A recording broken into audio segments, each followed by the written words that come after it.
Olá, nono ano, bom dia! Hoje é terça-feira e, como toda terça-feira, lembre daquelas aulas que vocês têm, que é gramática, matemática, informática e biologia. E as aulas nessa videoaula acontecerão nessa mesma sequência. A primeira aula de gramática, ministrada pela Miss Cristiane. A segunda aula de matemática, ministrada pelo Mr. Matheus. A terceira aula de informática, ministrada pelo Mr. Gleidson. E a quarta aula de biologia, ministrado pela Miss Val. Pessoal, como ontem, estou deixando aqui na descrição do vídeo o momento exato que cada uma dessas aulas começam, caso você tenha que voltar nessas aulas em algum momento do dia ou da semana. E junto está a sua agenda de homework. Lembrem-se de passar para a agenda de vocês. Bons hábitos. Pessoal, no mais, nos colocamos à disposição, tá, de cada um de vocês. Podem nos procurar lá pelo WhatsApp ou pela nossa sala de aula no Google Classroom. Pessoal, ótima terça-feira, bons estudos e até amanhã. Fiquem com Deus.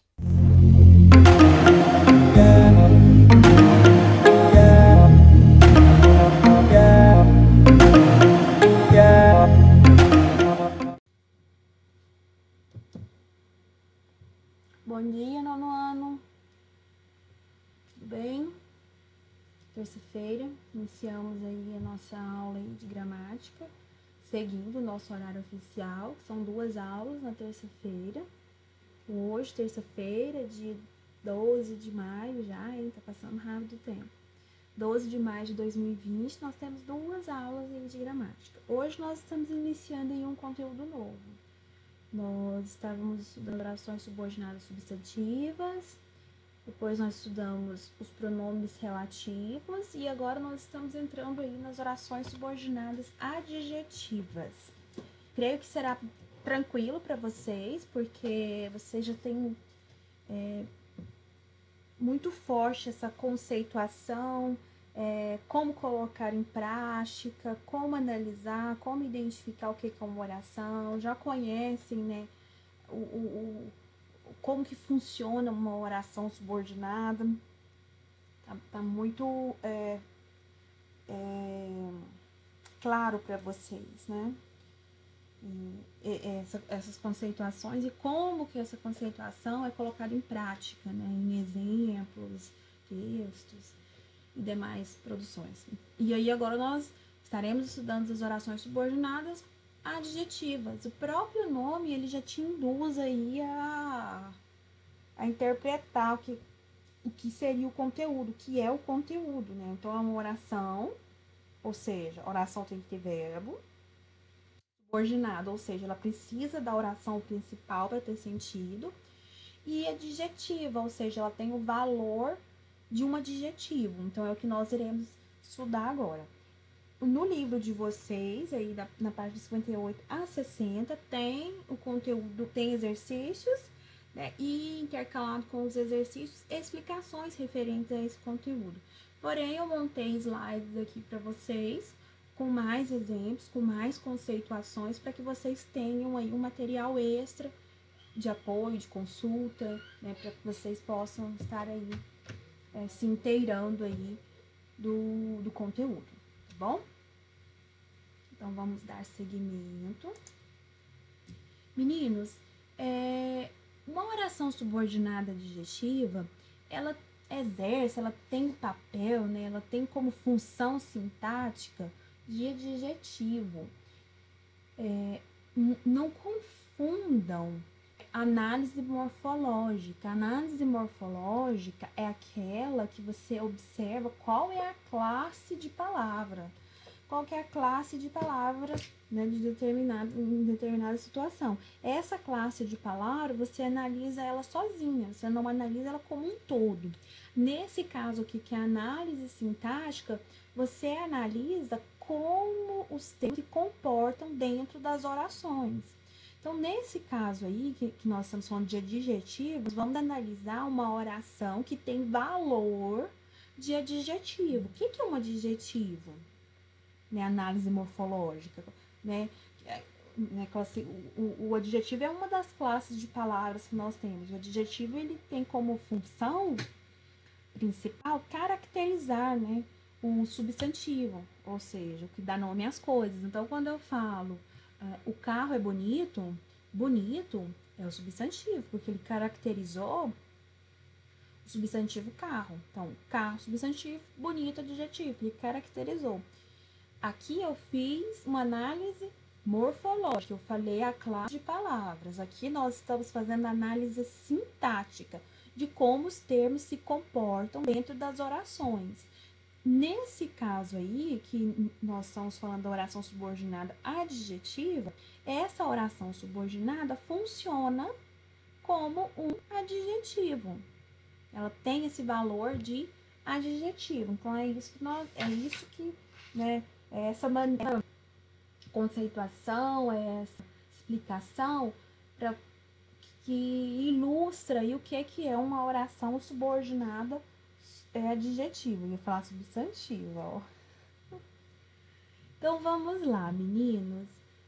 Geralmente, elas são introduzidas por pronomes relativos, conteúdo que nós estudamos nas últimas 2 semanas anteriores. Que, quem, qual, quanto, onde, cujo, etc. Os quais exercem a função de adjunto adnominal, né, do termo antecedente. Então, ele vai ter essa função aí sintática de adjunto adnominal. Vamos dar uma observada aí nessas orações. Admiro alunos estudiosos. Estudiosos é um adjetivo. Ponto. Né? Porque estudiosos está dando característica a alunos. Ok. Admiro alunos que estudam. Então, aí nós temos uma oração subordinada adjetiva. Isso porque ela possui o quê? Função sintática de um adjetivo, que é atribuir qualidade ao nome. Que estudam está atribuindo qualidade a quem? Aos alunos. E aí, como eu disse para vocês, geralmente elas são introduzidas por pronomes relativos. Nesse caso aí, ela foi introduzida aí pelo pronome que. Então, que estudam não é um adjetivo, mas ele tem valor de adjetivo, valor para caracterizar o termo antecedente aí, que no caso é o substantivo alunos. Vamos passar para frente. Vamos agora para as classificações das orações subordinadas adjetivas. Elas podem ser expressivas ou restritivas. Então, vamos entender aqui como que funciona cada uma delas. As orações subordinadas adjetivas explicativas, elas são separadas por vírgulas. As orações subordinadas explicativas, como o próprio nome já indica, elas explicam melhor ou esclarecem um termo a qual se referem. Como eu sempre digo para vocês, prestem atenção no título da matéria, no título do conteúdo, no nome do conteúdo. Eu já te induzo a entender o que é. Então, a oração subordinada adjetiva explicativa tem como essa função de explicar, esclarecer, mostrar alguma coisa do termo que ela faz referência. Olhem os exemplos. Falei errado. Olhem os exemplos. O exame final, que estava muito difícil, deixou todos apreensivos. Então, eu tenho aí como oração principal, o exame final deixou todos apreensivos. A oração subordinada adjetiva explicativa é a que está no meio, que estava muito difícil, porque esse que estava faz referência ao exame. É um substantivo aí, né? Ao exame. Então, por isso que ela é uma oração subordinada explicativa, porque ela está é uma oração subordinada adjetiva explicativa. E quando se diz que estava muito difícil, eu estou explicando o que? O termo anterior aí, que é o exame. Tá? E o exame final está dentro da minha oração principal. Olha o outro exemplo aí. Separei errado aqui, agora que eu vi, meninos. João é o mais calmo da turma, surpreendeu a todos. Eu tenho uma oração principal. João surpreendeu a todos. Oração subordinada adjetiva explicativa, que é o mais calmo da turma. Quem é a turma? É o João. Então, essa explicação aí, né, que é a oração subordinada adjetiva explicativa, está dizendo o quê? Que é o mais calmo da turma. E, novamente, foi iniciada aí por um pronome relativo, pelo pronome relativo que, tá? e elas são separadas por vírgulas. Essa explicação que aparece, essa oração subordinada explicativa, ela vem separadinha aí por vírgula. Já é mais uma dica aí para você conseguir identificá-la aí quando aparecer os exercícios ou outras atividades que tenham como base esse conteúdo. Então, essas foram umas orações subordinadas adjetivas explicativas. Elas são separadas por vírgulas, elas têm como função explicar, esclarecer um termo anterior, e elas geralmente são iniciadas aí por um pronome relativo. Vamos seguir aí, meninos. Agora, nós iremos falar um pouquinho aí sobre as orações subordinadas adjetivas restritivas. Ao contrário das orações explicativas, as orações restritivas restringem ou delimitam o significado do seu antecedente e não são separadas por vírgulas. Então, é o contrário. Se uma explica e vem separada por vírgula, que é a explicativa, a oração subordinada adjetiva restritiva é o contrário. Ela vai restringir o significado ou vai delimitar, vai colocar vai delimitar, ou seja, ela vai colocar Ai, gente, me fugiu a palavra. Nossa, ela vai colocar Ela vai restringir, ela vai fechar, ela vai delimitar, ela vai colocar o que tem que ser e ponto. E elas não são separadas por vírgulas. Olha os exemplos. As pessoas merecem ser punidas. Oração principal. As pessoas merecem ser punidas. Oração subordinada adjetiva restritiva, que são racistas, ou seja, são racistas fazem referência às pessoas que devem ser punidas. Pessoas que não praticam esporte costumam ser mais doentes. Oração principal. As pessoas costumam ser mais doentes. Oração subordinada adjetiva, que não praticam esporte, ou seja, explicando, está restringindo o significado. Está relacionado ao anterior e está restringindo, está delimitando. As pessoas que não praticam esporte costumam ser mais doentes. Então, esses que não praticam esportes está relacionado à oração principal. Porque nós temos aí a subordinação, que a subordinada está relacionada à principal, ou seja, e aí nesse caso aí vai ter essa restrição aí de significado ou delimitação, né? Você demarcar até que ponto vai. Agora vê, gente, demarcar. Então, você vai demarcar aí até onde vai, né, o significado. Tranquilo? Deixa eu voltar aqui nessa página. Aqui, meninos, como exercícios propostos, são esses aqui, tá? Que começam aí na página 58. Aí, pega aqui a 59, essa parte aqui, isso aqui já é a explicação que nós falamos agora. Aqui tem mais um exercício. Tá bem tranquilo. Aí, vocês irão fazer até aqui, ó. Os exercícios vai até aqui. Essa explicação aqui de oração subordinada adjetiva reduzida, eu vou fazer com vocês na próxima aula, tá? Para não ficar muitos conceitos aí para vocês estarem estudando. Então, esses são os exercícios para sala, tá? Que vocês estarão fazendo agora. E para casa, é uma lista que está disponível lá no Google Classroom. É uma lista de exercícios que complementa aí esse conteúdo. Então, são exercícios complementares aí para ajudá-los no entendimento, na compreensão e em como colocar esse conteúdo no dia a dia, os textos, a interpretação de textos e tudo que esteja relacionado, tá bom? Ótima semana, meninos, para vocês. Cuide-se. Qualquer coisa eu tô por aqui, só me chamar. Um beijo no coração de cada um e até a próxima aula. Tchau, tchau.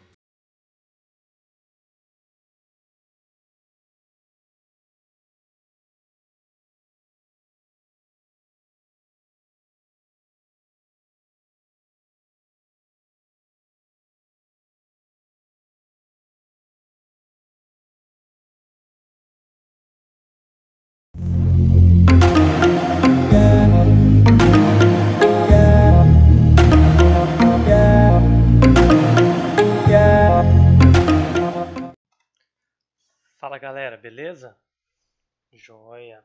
Nessa aula de hoje a gente vai dar continuidade na parte de função, tá? E a gente vai ver um tipo de função específico que é derivado da função afim, que a gente já viu nas últimas aulas. A gente já fez exercício, muito exercício. Então, a função linear que a gente vai ver hoje, função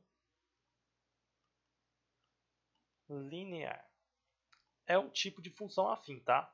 Qual que é a cara de uma função afim? Alguém lembra? Era o que? Era ax mais b, não era? Um número que acompanha x e uma constante sozinha. Ó, a função linear, ela é igual à função afim, só que o b dela é igual a zero. Então, a cara da nossa função linear é só essa daqui, tá? Um número que acompanha x, beleza? Tá. O jeito de resolver é o mesmo, tá? Para você construir um gráfico de uma função linear, você tem que ter a equação dela, a função dela, né?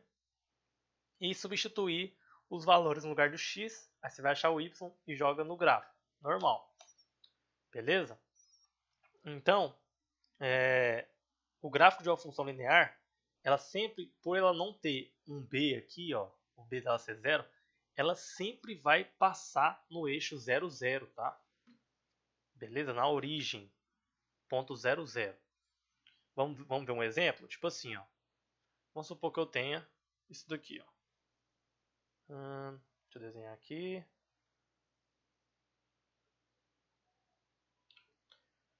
Tá, aqui é x e aqui é y, normal. E aqui é nosso ponto 0, 0. Ó, vamos supor que a gente tenha essa função linear aqui, ó. Y é igual do livro aí, ó, na página 29. Eu tenho essa função aqui. E eu quero construir o gráfico dessa função. Então tá. O que eu faço? Faço daquele modelo que a gente já aprendeu, ó. Crio uma tabelinha. Primeiro aqui é o x. E aqui vai ser o y. Então, ó, se eu jogar x igual a 0, primeiro vai ter aqui, ó, vai ter 0,5 vezes 0. O y vai dar 0. 0,5 vezes 0 dá 0. Então, veio aqui. Se eu jogar 1, vai ficar 0,5 vezes 1. 0,5 vezes 1 dá 0,5. Se eu jogar 2, vai ficar 0,5 vezes 2, que dá 1. Jogar 3 vai dar 0,5 vezes 3, que dá 1,5. E assim vai. Beleza? Então vamos marcar aqui, ó. 1, 2, 3. E aqui a mesma coisa, ó. 1, 2, 3. Então, ó, quando x é 0, o y também é 0. Então, nosso primeiro ponto é aqui. Beleza? Quando o x é 1, o y é meio.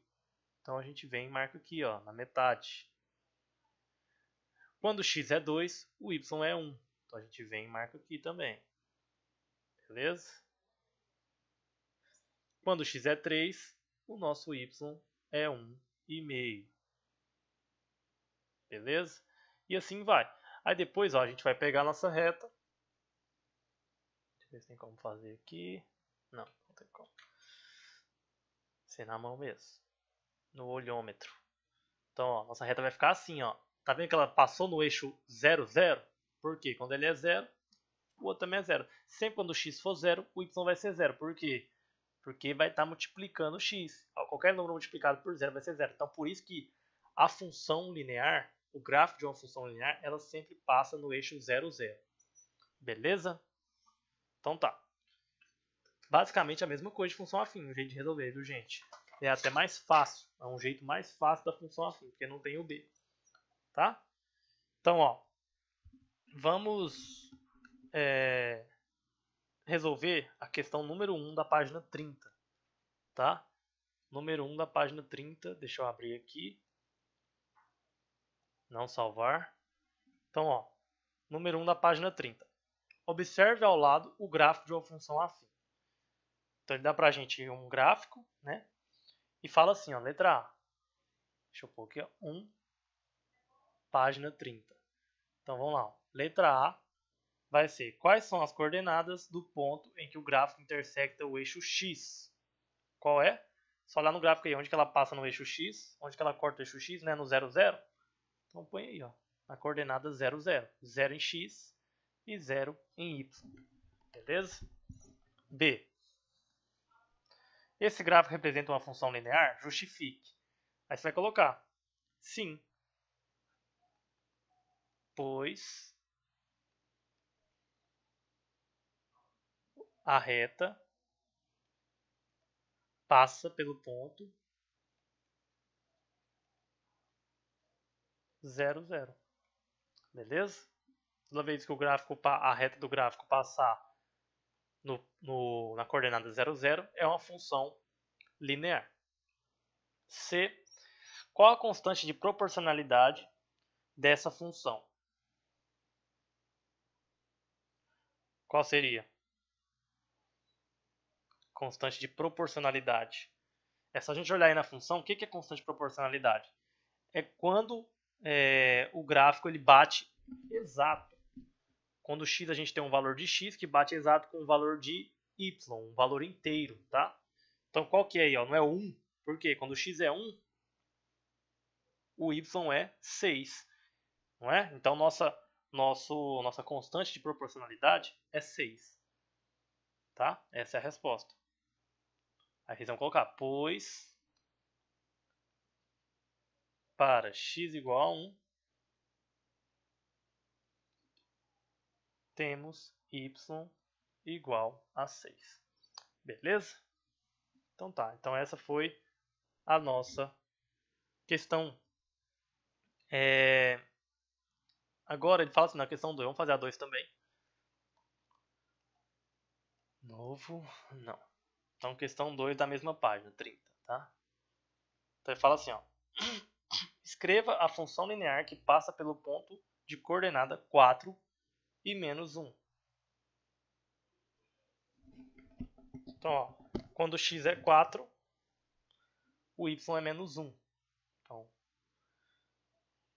é um número que eu vou multiplicar aqui, ó. Eu não sei que número que eu vou multiplicar por x.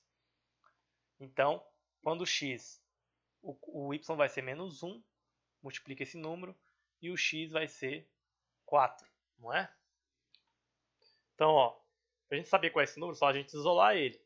Ele está multiplicando o x, não tá? Passa o x, que está multiplicando, passa dividindo. Vai ficar menos 1 sobre 4 é igual a esse número. Então, esse número ele vai ser menos 1 sobre 4. Tá ok? Então, nossa função vai ter essa cara aqui, ó. Menos 1 sobre 4x. Tá? Menos 1 vezes x dá menos x sobre 4. Então, essa é a nossa função linear. Beleza? 2 já foi. Tá, então essa daí foram os exercícios, né? E aí eu vou querer que vocês resolvam para mim. Página 31, número 3 e 4.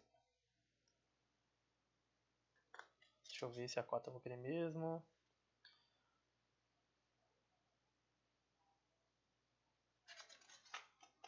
Só a número 3, tá bom. Tá, gente? Então, só a número 3, beleza? Então, nossa aula foi essa. Obrigado, espero que tenham gostado. Até a próxima aula. Valeu, gente. Fiquem com Deus.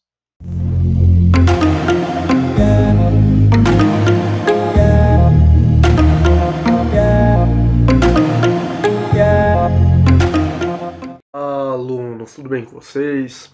Como é que estão aí de mais uma semana de quarentena? Caminhando aí, né, rumo que tudo isso se resolva, para enfim voltarmos a termos nossas aulas presenciais logo. E pessoal, seguindo aqui mais uma aula com os conceitos básicos em informática, fechando aí na verdade os conceitos. Essa é a última aula sobre o assunto e terminando a aula, espero que vocês já estejam aptos para a nossa aula prática, que teremos assim que a gente voltar às aulas presenciais. Queremos abrir um gabinete, abrir um computador, um desktop e explorar todas essas peças que vocês estão vendo aqui na teoria. Então, quando nós retornarmos, vamos ver na prática como que são essas peças, pegar, fuçar, desparafusar, tudo isso que a gente está vendo desses hardwares. E pessoal, continuando de onde nós paramos ontem, então, só reforçando aqui, passando pelos conceitos que vocês viram, o mais importante, eu espero que vocês não estejam mais confundindo, que é a diferenciação de hardware para software.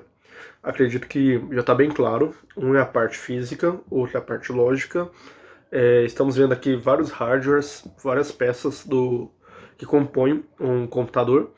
E software são os programas, por exemplo, o programa que eu estou usando nesse momento para gravar a tela aqui com vocês, gravar essa videoaula é um software. O programa por onde vocês estão assistindo essa videoaula, que é o YouTube, também é um software.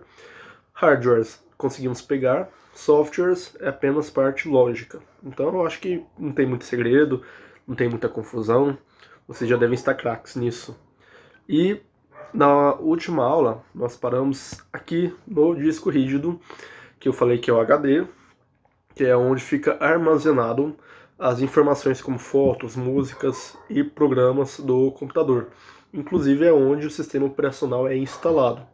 Quando você leva um computador para ser formatado, o que é formatado no computador é o HD, que apaga tudo que tem nele, ele fica zerado, e então o técnico reinstala o sistema operacional, se for o Windows, o sistema operacional que for, e instala os programas novamente. Então esse é o HDzinho que nós vamos ver na sala de informática, que temos bastantes HD lá pra gente abrir.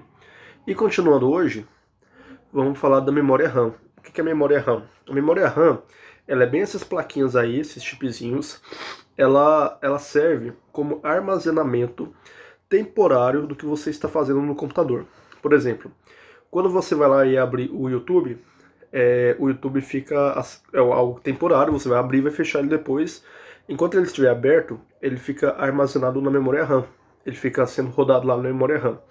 Então, tudo que é de memória temporária fica na memória RAM. Ela não armazena permanentemente como o HD.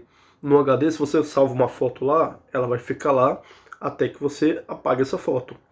Na memória RAM, os aplicativos são abertos por ela e fica na memória RAM enquanto eles estiverem sendo usados. Se você fecha, ele para de ser usado pela memória RAM.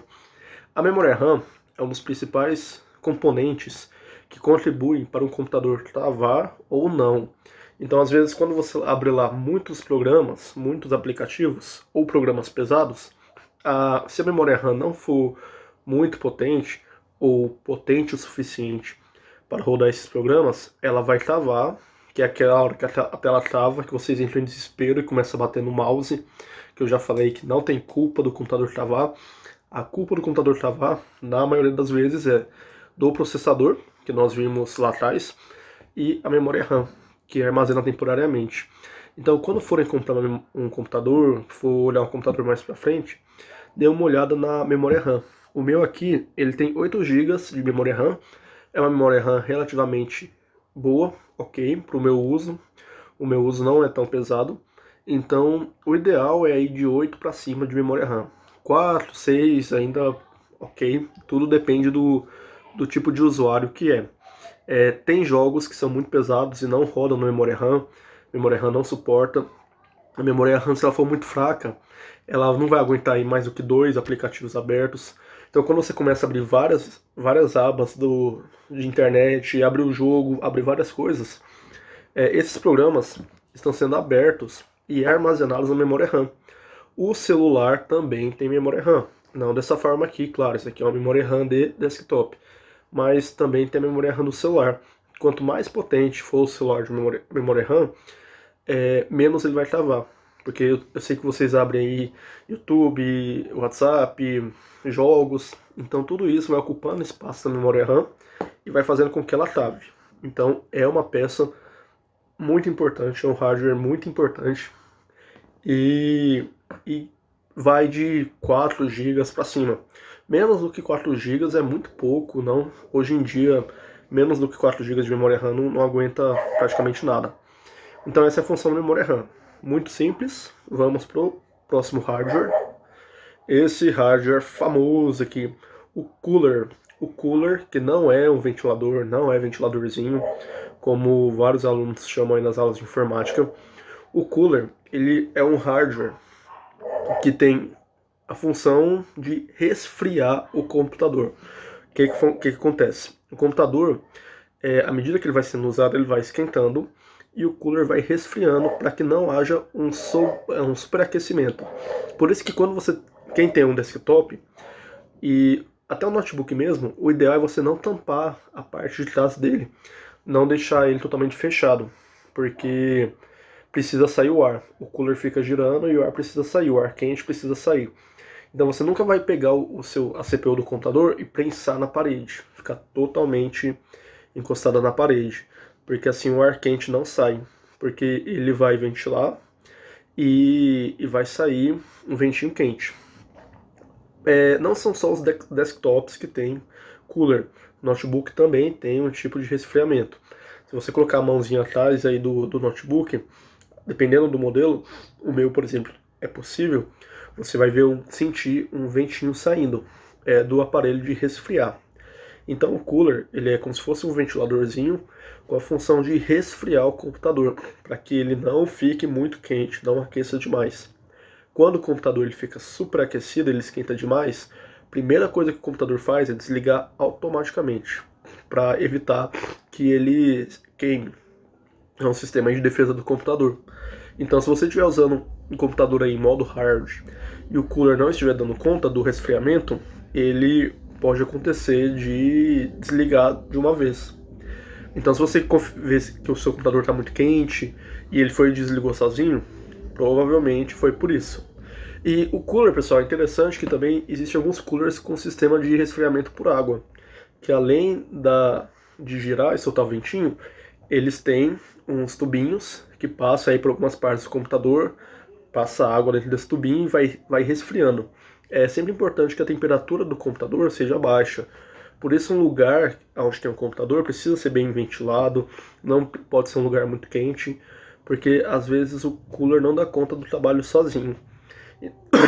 Perdão. Então o cooler, esse ventiladorzinho, que não é ventiladorzinho, é um cooler, a função dele é resfriar o computador, ok? Então quando vocês virem lá aquela parte do cooler girando, vocês sabem que ele realmente está ventilando para que a temperatura do computador não fique muito alta e assim ele não queime ou não fique desligando sozinho. E para finalizar, a gente tem aí a importantíssima placa-mãe. A placa-mãe, ela é a mãe, né, do computador. É nela onde são instaladas aqueles diversos hardwares que nós vimos, como HD, memória RAM, processador, placa de vídeo. Tudo fica conectado na placa-mãe. A placa-mãe é responsável por puxar as informações, por fazer a ligação das informações, por organizar mesmo. Ela pega ali os seus filhos, né, que são, digamos assim, que são as outras peças, como HD, memória RAM, placa de vídeo, fonte, e ela administra a forma, o que tem que ser usado, o que está usando, e por aí vai. Então, placa-mãe tem essa função mesmo de mãe do computador. Ela aí pela imagem dá para ver, tem slots, que é onde coloca a memória RAM, espaço para colocar a memória RAM.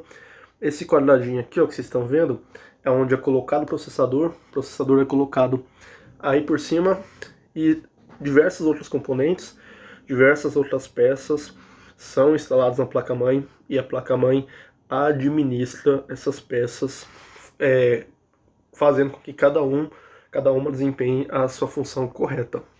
E pessoal, esse era o último hardware que eu queria mostrar para vocês.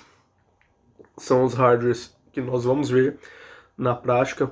Espero que agora vocês estejam aptos para abrir o computador. Não precisa abrir o computador da casa de vocês.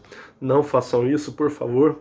Deixe para fazer isso na sala de aula comigo, com a turma de vocês. Iremos fazer. Tem bastante computador para a gente abrir lá. E assim que a gente voltar, então, fica a promessa dessa aula prática. Qualquer dúvida que vocês tiverem, podem entrar em contato. Pode postar no Google Sala de Aula, pode chamar aí pelas redes sociais, vocês têm os nossos contatos agora. Queria também deixar o agradecimento pelos alunos que participaram aí do desafio Gamer Athletics, que foi com o Gartic. Foi muito legal, foi muito divertido. Iremos ter o desafio mais vezes, não foi só aquele, com certeza vai ter mais. Espero que vocês participem. Gartic e outros jogos. E eu vou deixar uma pergunta para vocês, que é para vocês fazerem sugestão de outros jogos que vocês querem jogar entre professores, entre alunos, entre pais, entre comunidade escolar. Então, se você sabe um jogo legal, que não seja jogo de tiro, não seja Free Fire, não seja Fortnite, não seja nada desse tipo, se você sabe jogos legais, bacanas, jogos pra gente jogar juntos, faça a sugestão, podem colocar tanto aí nos comentários aqui do YouTube, comenta aí embaixo, ou podem colocar no Google Sala de Aula, ou podem mandar pra mim particularmente e nas redes sociais, pra gente poder aí fazer mais uma sessão de jogos com jogos diferentes e com toda a galera. Nesse que nós fizemos deu muita gente, teve um momento na sala que tinha quase 40 pessoas, eu acho que chegou a 40 pessoas, e foi bem legal. E é isso, pessoal, é dessa vez que eu queria deixar. Sugiram aí jogos que vocês gostem e que dê pra gente jogar juntos, dê pra gente jogar online, e vamos aí preparar pra tentar fazer esse desafio gamer com um jogo que vocês sugeriram. Espero vocês na próxima aula, semana que vem tem mais. Um forte abraço, tchau, tchau.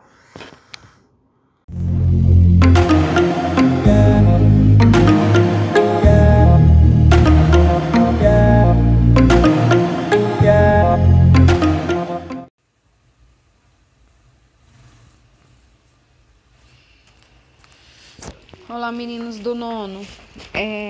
Tentei montar um slide para explicar para vocês como que faz os exercícios. Não consigo, não sei que aplicativo usar, né? Eu vou dar sequência no conteúdo, nem que a gente às vezes verifica a possibilidade de colocar as aulas todas pelas lives. Pra gente conseguir resolver alguns exercícios e vocês aprenderem. Alguns me procuraram com dúvidas de como tirar os dados. Gente, é interpretação de texto, tem que ler, sabe? Tem gente que não assistiu às aulas aqui no YouTube, então tem que assistir. Se vocês não assistirem às aulas, não procurar fazer, não vai conseguir. A gente tá com uma distância entre um e o outro. Se fosse na sala é mais fácil. Então, eu peço encarecidamente, assistam às aulas, assim facilita muito. Dando sequência, né, nós temos o sistema BO, que ele é determinado geneticamente, né, o sistema BO, no caso, o tipo sanguíneo A, B e O. Nós temos o histórico, né? Então temos o sistema, esse sistema foi proposto em 1900 por um austríaco, e aí esse grupo sanguíneo é chamado de polialelia, tá? Ele não entra nem na primeira lei de Mendel, então ele é chamado de polialelia. Então ele considera a relação, né, dos pares de alelos. Quando eu falo pares de alelos, porque o sangue tipo A, ele vai apresentar isão A, isão B e isinho. Isinho é o do grupo O. E isão A vai determinar o grupo A e o isão B, o grupo B. Tá? Então, o sistema BO, ele é para análise das hemácias. As hemácias humanas, elas podem apresentar na membrana substâncias com aglutinogênios e aglutinógenos e aglutinogênios, tá?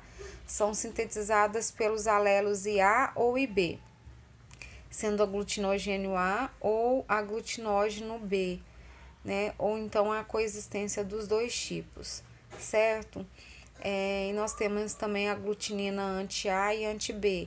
Sobre o sistema BO, para vocês que não lembram, eu sugiro dar uma olhadinha no material do 8º ano do ano passado, que nós estudamos sobre transfusão sanguínea. Eu ainda avisei vocês que a gente ia precisar esse ano, né, sobre o sistema BO.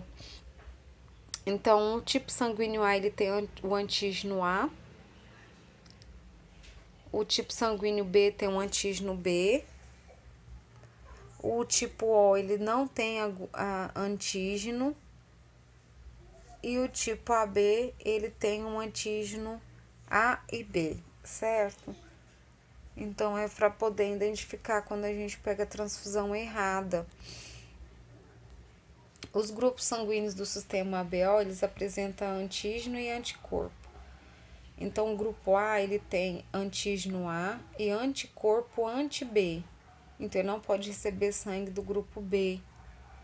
O grupo B, ele tem anticorpo anti-A e antígeno B.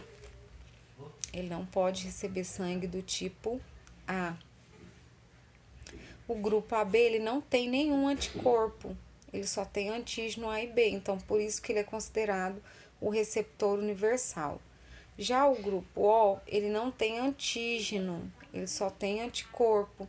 Então, ele pode doar, ele é considerado doador universal, certo? Isso é só revisando, meninos, a questão da doação de sangue, porque para a gente resolver os exercícios, nós precisamos saber quem recebe de quem, tá? Então, olha só, então aqui nós temos o genótipo. O sangue A, ele pode ser homozigoto ou heterozigoto. Homozigoto IA ou IAzinho. IAzinho é heterozigoto, certo?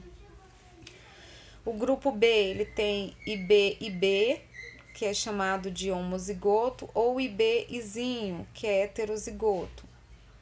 O AB, ele tem IA e B, então ele tem aglutinogênio AB.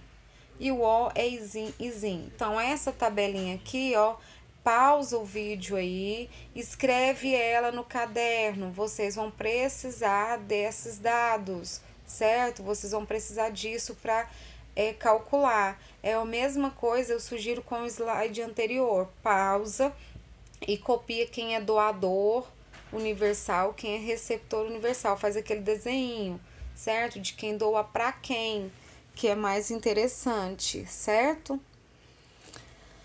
Para piorar, né, a situação de vocês, nós também temos o sistema Rensus, que eu já expliquei para vocês o ano passado, né? O sistema Rensus também é um sistema sanguíneo que é o fator RH, ele é positivo ou negativo. Ele foi descoberto em uma pesquisa nos macacos chamados macacos Rensus. Por volta de 1940, né, 2 cientistas fizeram lá o teste e pegaram injetando sangue desse macaco em cobaias e verificaram que elas produziam anticorpos e algum antígeno no sangue do macaco. E aí eles criaram o soro anti-RH, que hoje determina se quando o sangue ele não coagula, né, não acontece aglutinação nas hemácias, aí nós falamos que ele é RH negativo. Quando acontece a aglutinação, ele é RH positivo. Então, desses experimentos, né, pesquisados com o sangue no macaco, havia um antígeno que produzia uma produção de anticorpos na cobaia, que foi chamado de fator RH. Então, hoje, quando a gente fala de sangue, a gente tem o grupo sanguíneo, né? E temos o fator RH. Então, quando pergunta qual é o seu grupo sanguíneo, aí você fala A positivo, O negativo. Então, o A é o sistema BO e o RH, que é o negativo ou positivo, certo? Então, reações de RH, né? O fator RH ele é encontrado nas hemácias, certo? Então, ele obedece à lei das hereditariedades. Então, a RH positivo ele é fator dominante em relação ao fator negativo. Aqui ficou ruim, mas eu tenho um fenótipo. RH positivo, ele tem um genótipo. Rzão, Rzão ou Rzão, Rzinho. Não vai mudar, tá, gente? E RH negativo tem como genótipo Rzinho, Rzinho. São só essa opção. Não tem outra, tá? Então, ele vai, lá no exercício, ele tem que me falar se o indivíduo, ele é homozigoto ou heterozigoto. Às vezes, ele fala que, por exemplo, um homem do grupo sanguíneo A, fator RH positivo, é filho de uma mãe que tenha RH negativo. Se a mãe dele é RH negativo, ela é Rzinho, Rzinho. Então, ele vai ser heterozigoto, que ele vai herdar um gene da mãe, certo? Então, tem que ficar atento a isso, é o que eu falo, é vocês observarem o que está escrito. Por isso que as palavras homozigoto, heterozigoto, eles não vão abandonar nós, tá? E aí faz pelo método ou do quadradinho ou do chuveirinho, tá? Quem doa para quem, eu sugiro que vocês façam esse desenho aqui, ó. Esse aqui que tá maior, tá vendo, ó? O doa pro próprio o O é doador universal. E o RH, olha lá, RH negativo, ele doa pro RH negativo e RH positivo. O positivo só pro positivo, certo? E aí, na próxima aula, eu vou falar sobre os problemas que a gente tem com esse fator RH, tá? Quando dá diferenciação no casal. Eu vou colocar uma lista de exercícios no Classroom. E aí lá eu vou colocar o que é para fazer e quando é o prazo para poder me devolver essas atividades. Então fiquem atentos, é lá que eu vou colocar as informações, tá ok? Beijos para vocês e até na nossa aula de quarta.